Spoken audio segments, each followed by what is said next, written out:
do canal Chupa Essa Manga, que estou eu, professor Jean, e faremos a partir de agora a revisão do 7º ano Ensino Fundamental 2, meu filho, Colégio Juvenal de Carvalho, 85 anos, meu filho. Chupa essa manga. Chama o papai, chama a mamãe agora para assistir a revisão. E não esquece, anota tudo que é importante, que vai ser comentado agora. A nossa trimestral, a nossa global, que é a mesma trimestral. Então, toda de marcar, meu filho. E olha a dica aqui, olha a dica para não chupar uma manga. Fala. Para não chupar uma manga verde. Só é uma letra para marcar, só tem uma certa. Aí depois você assinala, pinta aquela bolinha bem direitinho no cartão resposta. Beleza? E antes de mais nada, deixa eu só colocar aqui uma musiquinha pra gente se concentrar. Adoro.com. Pera aí, deixa eu ver. Onde? Peraí. Pronto. Então vamos lá. O nosso conteúdo programático é capítulo 1, que foi da nossa avaliação parcial, o Império Bizantino. Lembra da dica que eu dei, né? Você estuda pela prova parcial o Império Bizantino, que foi o capítulo 1. E aí você estuda as questões de... As questões de marcar. Mas aí para você não chupar uma manga verde, tem o capítulo 2, que é o período medieval. Olha o tamanho do bicho. 10 séculos, 1000 anos de história. É do século 5 ao século 15, tá certo? E não pode esquecer o famosíssimo projeto Filme História. Como é o nome do filme? Cruzada. As famosas cruzadas medievais. Já posso começar? Já posso começar esse negócio? Você já sabe que você tem que estudar o capítulo 1, tá certo? As questões de marcar, adoro.com, e vamos lá esse negócio. Você já ouviu na hora que eu tava falando aqui nesse negócio todo aqui direto dos estúdios, chupa essa manga, você começou a ouvir som de menino gritando, som de cachorro latindo, som de ônibus passando, o Satanás, mas você presta atenção em quem? Em mim. Presta atenção pra ninguém se assustar, tá bom? Ó. O Satanás, ele passa. Tá vendo? O Satanás desse cachorro latindo, ele passa, tá bom? Ele fica ali, ele vai se embora, tá bom? Só lembra. Passando agora em um moto Uber. O moto Uber de quem? Do professor de matemática, quem é? O Renato, aquele bandido terrorista do Daniel, né? Tá bom? E o Daniel tava no moto Uber dele. Aí comendo. Então vamos lá, vamos prestar atenção aqui. Gente, só antes de mais nada, você não pode esquecer que no capítulo 1, que a gente destacou lá, o capítulo 1, tá certo? Que fala sobre o Império Bizantino. Opa, Império Bizantino. Jean, lá naquele Império Bizantino foi onde aconteceu o famoso cisma, o cisma do Oriente, não foi? O grande cisma do Oriente, ó. Cisma significa separação do Oriente. Olha aqui pra mim, Império Romano do Oriente, Império Romano do Ocidente. Então, cisma do Oriente só pode ser, meu filho, você não chupar uma manga verde, é a separação do Oriente, que acabou gerando o nascimento de uma nova igreja cristã. Como é o nome dela? Igreja Ortodoxa Grega. Beleza?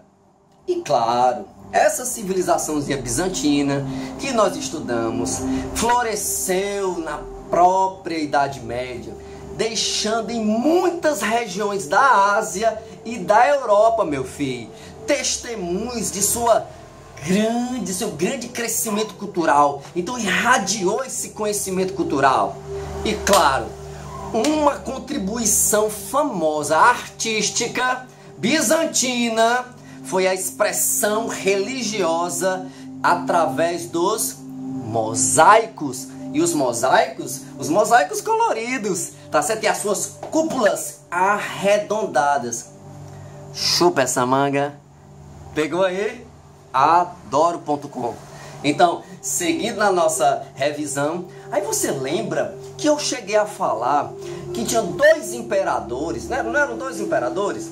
Os 2 últimos imperadores, o primeiro chamava-se Constantino, o último chamava-se Teodósio. Constantino, através do Edito de Milão, que é lá do ano de 313, você não precisa decorar data nenhuma, você já sabe disso. esse imperador Constantino, através desse Édito de Milão, tá certo? Ele foi responsável por proclamar liberdade de culto aos cristãos. E claro, ele passou a ser o grande protetor dessa igreja, a igreja cristã. Mas o último imperador, que é o Teodósio, tá certo? Ele, através do Édito, o Edito de Tessalônica, olha, presta atenção que não é a mesma coisa. O primeiro Édito, ou Edito que eu falei, é o de Milão. Constantino proclamou liberdade de culto aos cristãos. Segundo, Édito, ou Edito de Tessalônica, imperador Teodósio, aquele que eu falei que dividiu o Império Romano em duas partes. Ele oficializa aquilo que o Constantino havia liberado, que era o culto aos cristãos. Aí o Teodósio fez o quê? Fez o quê? Fez o quê? Ele oficializou o cristianismo, religião do Império Romano. Pegou, se errar, vai levar uma mangada. Eu vou levar uma manga, tá certo? O meu carinho vai ser uma manga, truco. Beleza? Tranquilo? Já entrando no assunto da Idade Média em si, porque o Império Bizantino é na Idade Média, beleza? Mas o capítulo 2, que é o período medieval, a gente aprendeu que a própria divisão social, tá certo, da Idade Média, era formada por 3 camadas sociais, ou 3 ordens sociais. Então existia a primeira ordem, a segunda ordem e a terceira ordem, ou o primeiro estado, ou o segundo estado, ou o terceiro estado. São chamados de sociedade estamental, dividida em estados. Primeiro estado é formado pelo clero. Segundo estado, formado pela nobreza. Terceiro estado, formado pelos quê? Eu vou dizer? Não vou dizer não, viu? Vou deixar no suspense, que você errar, meu amigo, pronto. Tem manga verde até umas horas para você chupar, tá bom? Beleza? Agora tem uma coisa importante também.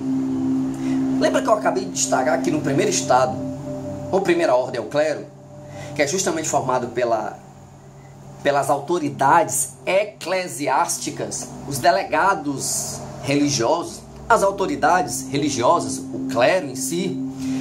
Tinha lá um teólogo, um estudante de Deus, daí o nome teologia, estudo de Deus, tá certo? Que ele, através da sua obra chamada A Cidade de Deus, presta atenção, eu vou pegar bem aqui do jeito que eu escrevi lá na lousa. Peraí, espera só um momentinho, eu fiz um resumo top, não foi? Presta atenção aqui, só numa coisa, dá um time aí.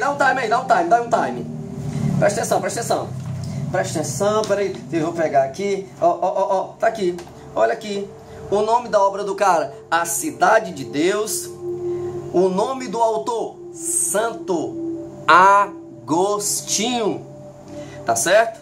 Ele pregava a predestinação. Pelo amor de Deus, já me explica o que é isso de novo.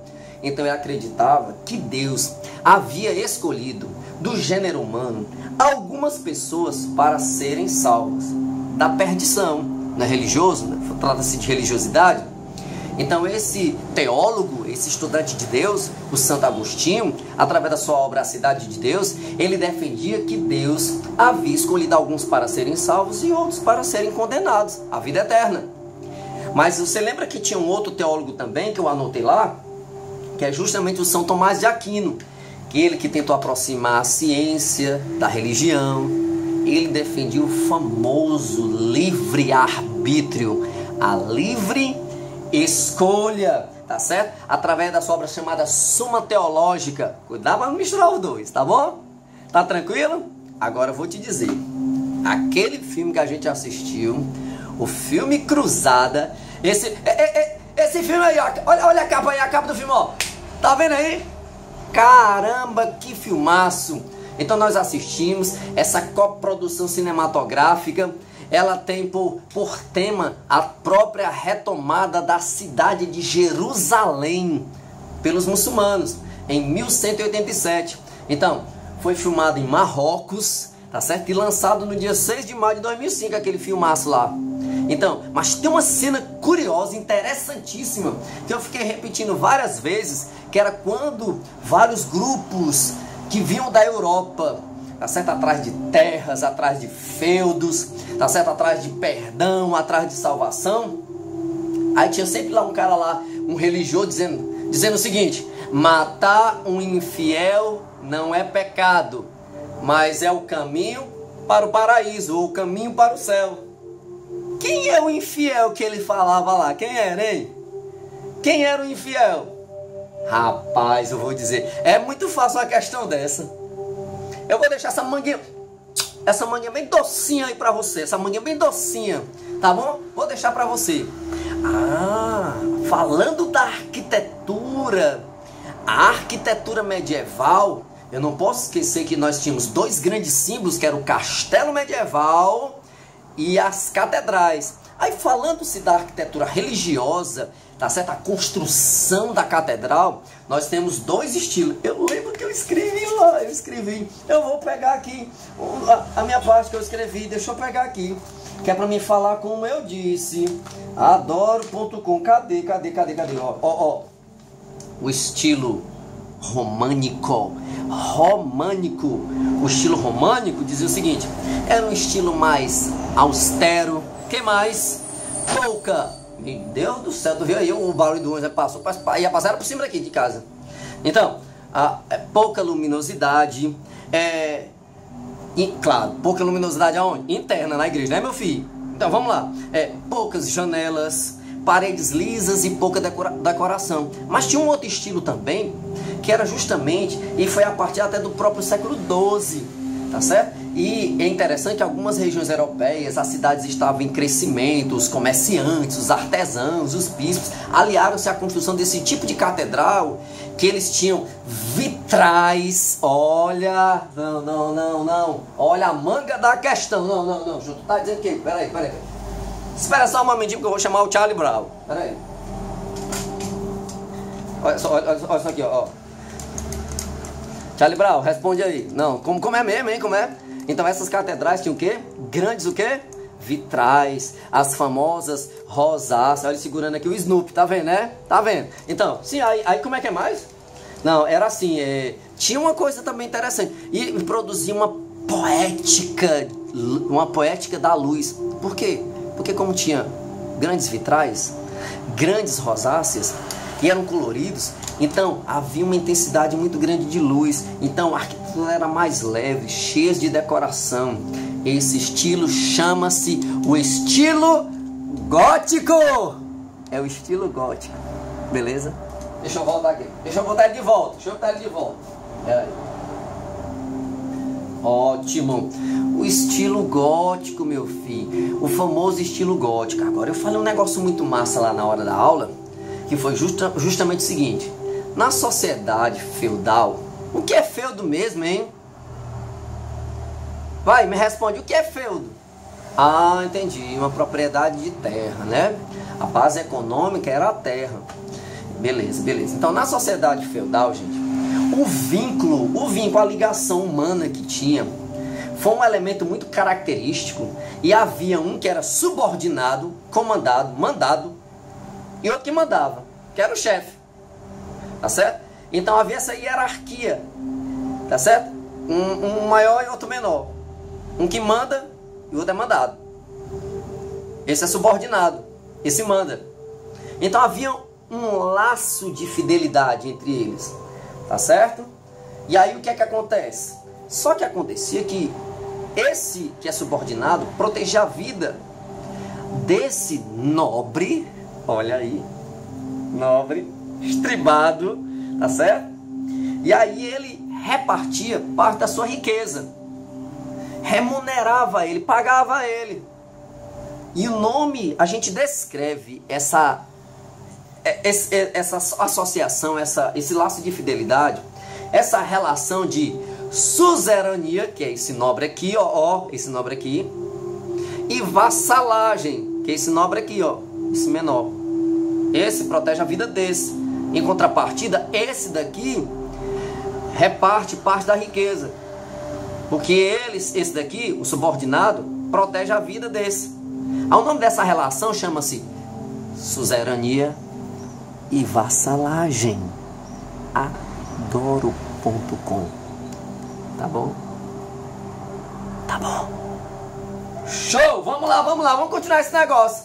Aí aqui, uma coisa importante que é pra gente destacar, que é justamente as famosas cruzadas. Meu amigo, aqui você não tem como errar não. Então, você aprendeu, você viu no filme o objetivo, a Terra Santa, Jerusalém e tal. E aí o que é que acontece? Os turcos otomanos haviam dominado o Oriente Médio, inclusive Jerusalém. E as cruzadas nada mais era do que expedições militares e religiosas, com o objetivo de expulsar de novo, que eu não vou dizer o infiel. Quem é o infiel? Assim, ó. Interrogaçãozinha. Tá certo? Então, era libertar a Terra Santa desse infiel. Ele professa aí uma religião aí, né? Que era o povo que dominava mesmo, hein? Que é justamente aquele povo que em 1453, século XV, encerra o Império que, Jean? O Império Bizantino, né? Olha, é a dica, é a manga da questão, que é para você pensar. Então os caras estavam lá para conquistar terras, os caras estavam lá para tentar reunificar os cristãos, que eram aqueles ortodoxos, então afastar os bandoleiros que tinham por lá, e aí tinham vários cavaleiros andantes. Mas aí, lembra que eu falei que foram 8 cruzadas oficiais? Então, presta bem atenção aí, viu? Eles tinham esse objetivo. A gente viu lá o Balian, né? Lutando a favor dos cristãos e tal. E aí tinha um outro grupo liderado pelo Saladino, no filme que nós assistimos, o Cruzada. Amigo, o filme é espetacular. Show! Vou deixar o linkzinho aqui na descrição se encontrar o filme para você assistir online, tá certo? Se não, você lembra das discussões que nós fizemos, nós assistimos ele todinho explicando várias partes importantes do filme. E aí o que é que acontece? Eu vou começar a me despedir aqui e quero dizer para você que no mais, chupa essa manga!